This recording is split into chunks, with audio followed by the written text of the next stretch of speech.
आहार, औषध, अभय एवं ज्ञान। शास्त्रों में वर्णित हैं ये 4 प्रकार के दान, जिनसे होता है प्राणी मात्र का कल्याण। परम पूज्य वात्सल्य मूर्ति जिन धर्म प्रभाविका आर्यका रत्न श्री 105 सृष्टि भूषण माता जी की मंगल प्रेरणा एवं आशीर्वाद से सृष्टि मंगलम सेवा समिति द्वारा बच्चों की शिक्षा, असहाय गरीबों को इलाज एवं रोजगार प्रदान कर की जा रही है अद्भुत धर्म प्रभावना। मेरा नाम सोनिया जान है। मैं माता जी से जुड़ी हुई हूँ। मेरे हस्बैंड एक्सपायर हो चुके हैं। मेरी 3 बेटियाँ हैं। एक बेटी विकलांग है, जिससे वो बिल्कुल भी नहीं चल पाती है, और मैं घर के काम करती हूँ, थोड़ा सा हल्की सी जॉब करती हूँ। उसको वो दुकान है मेरी, उससे मेरा खर्चा नहीं हो पाता था पूरा, इसलिए मैंने माता जी की सहायता ली। मुझे माता जी बहुत सहायता करती हैं। दिवाली पे भी माता जी ने मेरे बच्चों के लिए, मेरे लिए कपड़े, मिठाई वगैरह बहुत सारा सामान भेजा, पैसे भी भेजे हैं। मैं उनकी बहुत आभारी हूँ माता जी से। आप भी मानव सेवा के लिए अपनी चंचला लक्ष्मी का सदुपयोग करें। आप अपनी दान राशि निम्नलिखित खाता संख्या में जमा करा सकते हैं। सृष्टि Mangalam Seva Samiti, account number 01190100032429, bank of Baroda, IFSC code BARB 0 SHRIMA, branch Shri Mahavir ji, संपर्क सूत्र 9376571002। इस कार्यक्रम के पुण्यार्जक हैं श्री विनय कुमार जैन, श्रीमती सरिता जैन, निवासी शालीमार बाग, दिल्ली, श्रीमती किरण देवी जैन, सपरिवार निवासी दीमापुर, श्री संजय जैन, श्रीमती नीलम जैन, पुष्पांजलि, श्री भूपेंद्र जैन, श्रीमती ममता जैन, सपरिवार, स्वर्गीय श्री हेमचंद जैन एवं श्रीमती पुष्पा देवी जैन जी की स्मृति में पुत्र एवं पुत्रवधू श्री आनंद जैन, श्रीमती सुधा जैन, सपरिवार।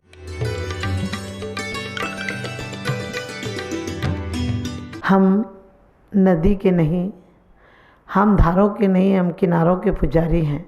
हम धारों के नहीं, हम किनारों के पुजारी हैं। हम भोगों के नहीं, हम संयम के अधिकारी हैं। विषय वासना की बात किसी और से पूछो, हम तो त्याग और समर्पण के पुजारी हैं। हम तो त्याग और समर्पण के पुजारी हैं। वास्तव में इंसान दूसरों को बुद्धू बनाने की जगह खुद बुद्धू बन जाता है। दूसरों को अपनाने की जगह खुद धोखा खा जाता है। इसी प्रकार से हमारा जीवन लगता है हम कुछ पा रहे हैं, लेकिन घाटा का होता जाता है, क्योंकि हमारी इंद्रियां ट्रेन की तरह हो गई। एक ट्रेन में सवार हुआ आदमी तो ठीक है, लेकिन एक कान कहीं किसी ट्रेन में बैठा है, हाथ किसी ट्रेन में बैठा है, पैर किसी ट्रेन में बैठा है, ये हालत हो गई।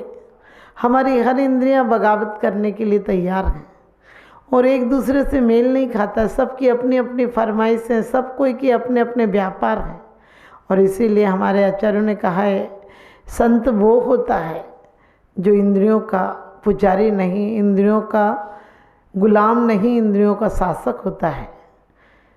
वो संत होता है जो कि जीवन में अपने उत्थान के बारे में सोचता है, जीवन में भोगों के बारे में नहीं। भोगों के बारे में हमने जब जब सोचा है किसी से भोग से तृप्ति मिलेगी, भोग से तृप्ति नहीं मिलती है। आप बाजार से गुजरते हैं, आप बाजार से गुजरते हैं, पत्नी साथ में होती है, लेकिन आपका मन कहीं होता है, आप एक जगह नहीं होते हैं। किसी की आवाज़ अच्छी लगती है, किसी की चाल अच्छी लगती है, और इसीलिए हमारे आचार्यों ने कहा है कि 9 दरवाजे हैं, 10वें दरवाजे तक कोई पहुंचता ही नहीं। और 9 दरवाजे जब बंद हो जाते हैं तो चेतना निकल कर चली जाती है। लेकिन चेतना भी चाहती है कि चित्त को शांत रखो, तो इंद्रियां तुम्हारी सहकारी बन जाएंगी। इंद्रियों को लोग गालियां देते हैं, इंद्रियों को गाली देने की ज़रूरत नहीं है, इंद्रियों के गुलाम बनने की भी ज़रूरत नहीं है। इंद्रियों को अपना गुलाम बनाना है, इंद्रियों को अपने अंदर संयमित करना है। वो संयमित कैसे होंगी? आप खाना छोड़ दोगे तो क्या जिह्वा इंद्री शांत हो जाएगी और खाने की चटकारे लेगी? जितना साक्षात रोटी में स्वाद नहीं आता, इतनी कल्पना में स्वाद आता है। जितना साक्षात देखने में आपको आनंद नहीं आता, उतना कल्पना में आंखें बंद करो तो सपने की चीज़ें और सुंदर लगती हैं। क्योंकि आँख खुली तो सपना गया, आँख मुंदी तो अपना गया, पगले 2 दिन का मेहमान था बाद में दफना गया।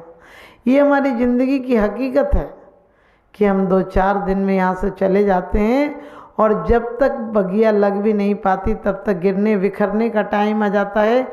जब तक बाजार लग नहीं पाता तब तक तंबू उखड़ने का टाइम आ जाता है। ये कागज़ की नाव है, कब तक चलेगी? ये भोगों आकांक्षाओं की फरमाइश से कब तक पलेंगी हम पर? हमारे जीवन में वासनाओं ने इतना अधिकार जमा रखा है। हमारे जीवन में आदमी कहीं भी शांति से नहीं रहता है। बाज़ार में रहे तो घर की याद आती है, घर में रहे तो बाज़ार की याद आती है, पत्नी हो तो किसी और की याद आती है, बच्चे हों तो जवानी की कल्पनाएं में हम जीते हैं, सिर्फ कल्पनाएं में जीते हैं। हम जहाँ होते हैं वहाँ नहीं होते हैं, क्योंकि आपको पता है युधिष्ठिर से भी यक्ष ने ही कहा था कि संसार में लोग क्यों घूम रहे हैं, और यक्ष ने ये भी कहा था यदि जवाब नहीं दोगे तो तुम मर जाओगे। 4 भाई जवाब नहीं दे पाए, लेकिन युधिष्ठिर ने बहुत अच्छा जवाब दिया कि लोग अपने कारण संसार में घूम रहे हैं, बुद्धिमान होकर भी बुद्धिहीन हो रहे हैं, क्योंकि हमारी बुद्धि जिसको बुद्धि समझती है वो चालाकियाँ हैं, और हमारी चालाकी से हम स्वयं के चक्रव्यूह में फंस जाते हैं। और हम फंसना तो जानते हैं, संसार में बड़ा आनंद आता है, हर फिसलन पर हम स्वयं फिसलते हैं, क्योंकि मत फिसलो ऊपर की सफाई पर, मत फिसलो ऊपर की सफाई पर, वर्क चांदी का चढ़ा है गोबर की मिठाई पर। क्योंकि ये दुनिया की हकीकत है कि इंसान जिसको सोचता है हमने धन पैसा पद प्रतिष्ठा के लिए कितनी मेहनत करता है, और वो साथ में नहीं जाती है। पद के बाद जब पद से उतर जाओ तो इतनी पीड़ा होती है कि नरक की पीड़ा से भी शायद ज़्यादा होगी। आपने देखा होगा जो ऊंचे स्थान पर पहुंच गया वो नीचे स्थान पर नहीं रहना चाहता है। जो एक बार बड़े ओहदे पर पहुंच गया वो नीचे ओहदे पर जीना भी नहीं चाहता है। हमारी हालत भी यही हो गई, लेकिन हम सही बड़प्पन नहीं जानते हैं।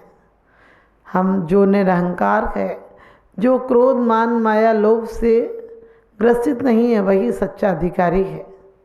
हम संसार में प्रत्येक क्षण सिर्फ कुछ ले जा रहे हैं। हमारी वासनाएं इस तरह से हो गई हैं। वासनाएं बुरी नहीं है, लेकिन वासनाओं को अपने दिशा क्या दी है।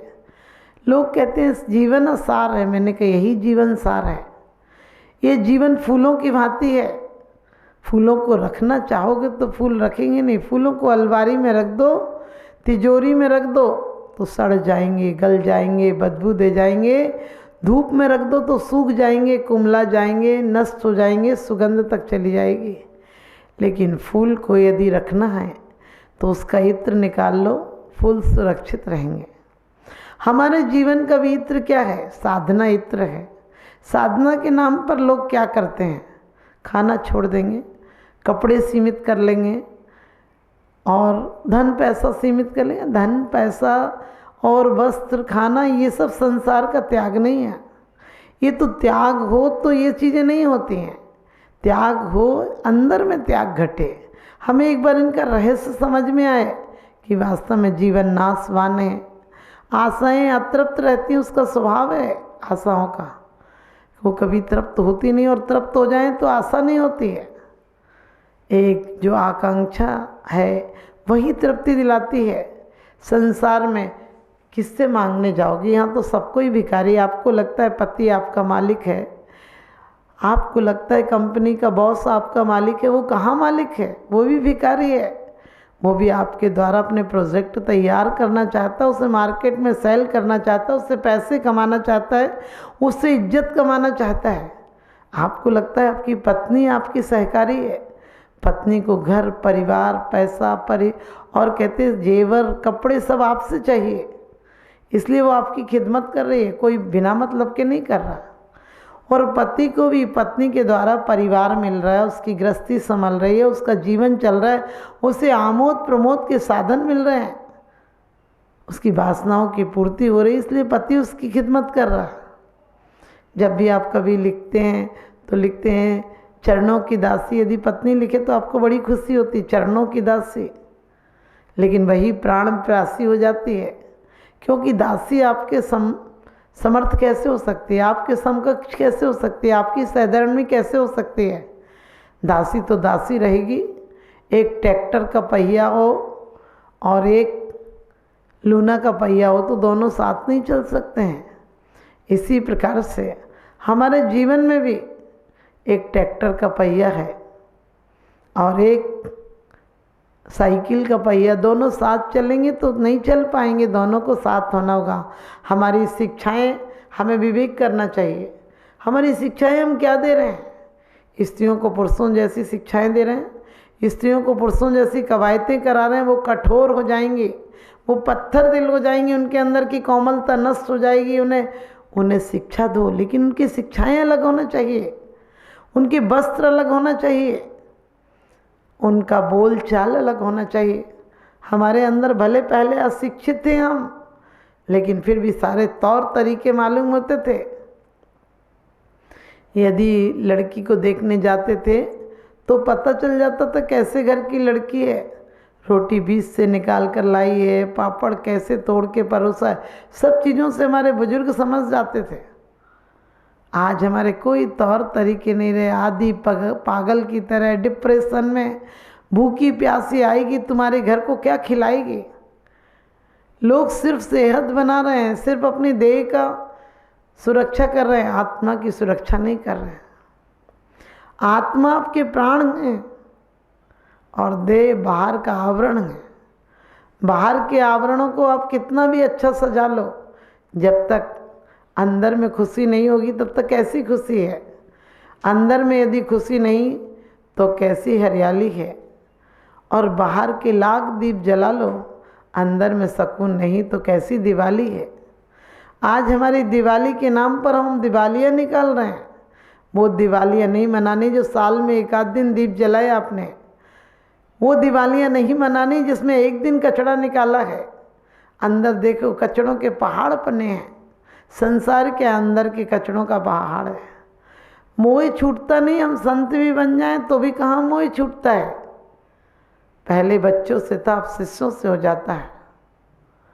पहले दीवालों से था, अब धर्मशालाओं से हो जाता है। पहले मकान से था, मंदिर से हो जाता है। हमारी वासनाएं नहीं छूटती हैं, वो आकर्षण बना ही रहता है।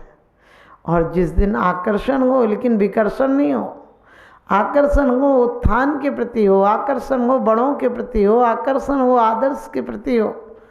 हमने आदर्शवादी लोगों को, हमने अच्छे लोगों को तो बिल्कुल उपेक्षित कर दिया है, उन्हें तो कचड़े की डिब्बे में डाल दिया है। आप देखना कोई त्यागी तपस्वी को देखकर तुम्हारी गिरगिट की तरह गर्दन घूम जाती है। आज कोई प्रधानमंत्री को बुलाना हो तो तुम लाख तैयारी कर लेते हो अपने घर में। उसके लिए होटल बुक कर दोगे, उसके लिए मंच व्यवस्था कर दोगे, साज सज्जा कर दोगे, लाखों लोग इकट्ठे हो जाएंगे। ये सब भ्रष्ट लोग हैं, क्योंकि जो भ्रष्ट नेता होता है वो ये सब आविष्कार कर लेता है। और आप लोग भी इससे ज़्यादा कुछ नहीं हो, क्योंकि आप भी यही इंतजाम कर रहे हो। आपके जीवन में भी यही सब चल रहा है कि किसको कैसे गिराएं, किसको कैसे उठाएं, और पूरे जीवन इसमें गंवा देते हो। अपने आप को उठाने की बात नहीं आती तुम्हारे अंदर। किसको कितना चूना लगाओ, अरे चूना लगाओगे दुनिया, जिंदगी तुम्हें चूना लगा जाएगी, सारा जोड़ा हुआ छोड़ जाओगे। जो जोड़ना है वो साथ लेकर जाओ। किसी की 100 बरस की ज़िंदगी से कुछ नहीं होता, किसी की 2 बरस की ज़िंदगी 100 काम करती है। वासना में तो बहुत भटक कर देख लिया। जो पत्नी कहती थी कि आप बोलते हो तो फूल झड़ते हैं, मैंने कहा पेड़ पौधा है क्या फूल झड़ते हैं। वही पत्नी एक दौर ऐसा आएगा कि बोलेगी चुप रहा करो, बोलते हो तो बकबक ही करते रहते हो। वो पत्नी जो तुम्हारे जी हजूरी में खड़ी रहती थी, वही एक दिन कहेगी शांत भी बैठो, ज़्यादा मत बोलो।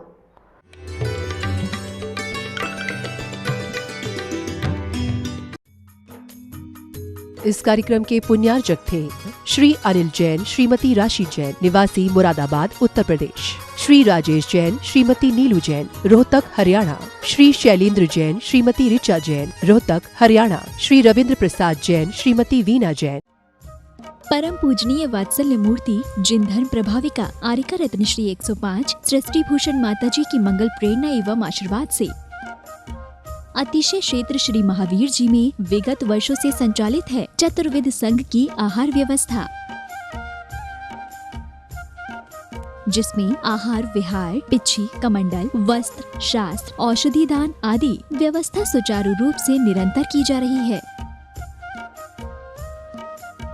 यहाँ माताजी की मंगल प्रेरणा से वृद्ध एवं असहाय लोगों की सेवा के साथ ही अनेकानेक जनसेवा के कार्य भी किए जा रहे हैं। महादान, आहार दान जैसे पुनीत कार्य से जुड़कर आप भी घर बैठे धर्म लाभ ले सकते हैं।